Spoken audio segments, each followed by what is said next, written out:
नमस्कार दोस्तों, हर हर महादेव। आपके अपने YouTube चैनल भक्ति रसधार में आपका हार्दिक स्वागत और अभिनंदन है। क्या यह सच है कि पार्वती ने दिया पति भोलेनाथ के साथ विष्णु को भी शाप? आइए हम इस वीडियो में जानते हैं क्या है इसकी सच्चाई। देवी पार्वती और भोले शंकर के प्रेम की अलग ही पराकाष्ठा है।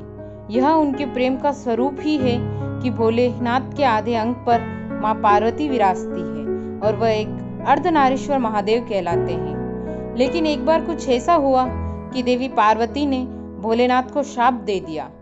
हालांकि उनके साथ साथ उन्होंने अपने ज्येष्ठ पुत्र कार्तिकेय और भगवान विष्णु और रावण को भी शाप दे दिया। आइए जानते हैं क्या है इसका रहस्य। पौराणिक कथा के अनुसार एक बार भोलेनाथ ने माता पार्वती के साथ जुआ खेलने की अभिलाषा प्रकट की। इसमें भगवान शंकर अपना सब कुछ हार गए। हारने के बाद भोलेनाथ ने अपनी एक अलग ही लीला रची। उन्होंने पत्तों से बने वस्त्र पहने और गंगा तट पर पहुंच गए। यह बात जब कार्तिकेय को पता चली तो वो माता पार्वती से समस्त वस्तुएं वापस लेने पहुंच गए। कार्तिकेय जब माता के पास पहुंचे और पिता की वस्तुएं मांगी तो माता ने उन्हें कहा कि खेल में हारी हुई वस्तुएं खेल में ही जीतनी होगी। इसके बाद खेल शुरू हुआ।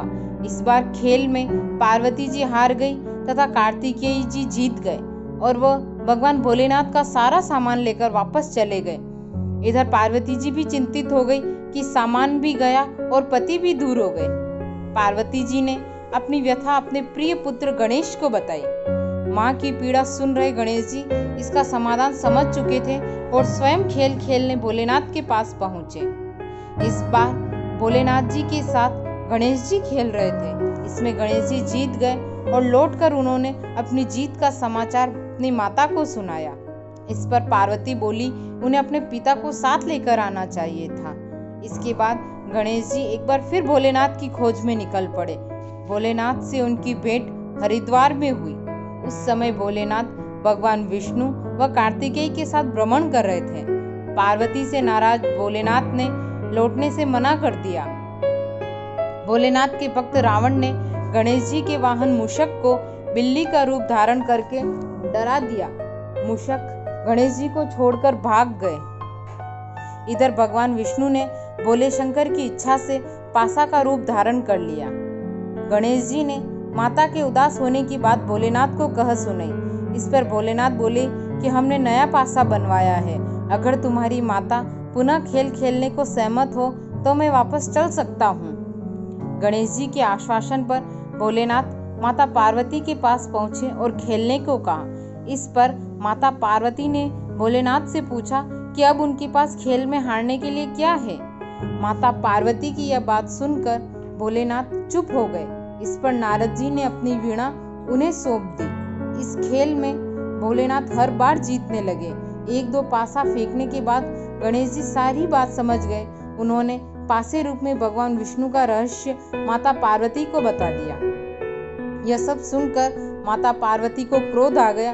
उसी समय रावण ने माता को समझाने का प्रयास किया, लेकिन माता पार्वती का क्रोध शांत नहीं हुआ तथा क्रोधवश उन्होंने भोलेनाथ को श्राप दे दिया। देवी पार्वती ने भोलेनाथ को श्राप दिया कि उनके सिर पे सदैव गंगा की धारा का बोझ रहेगा।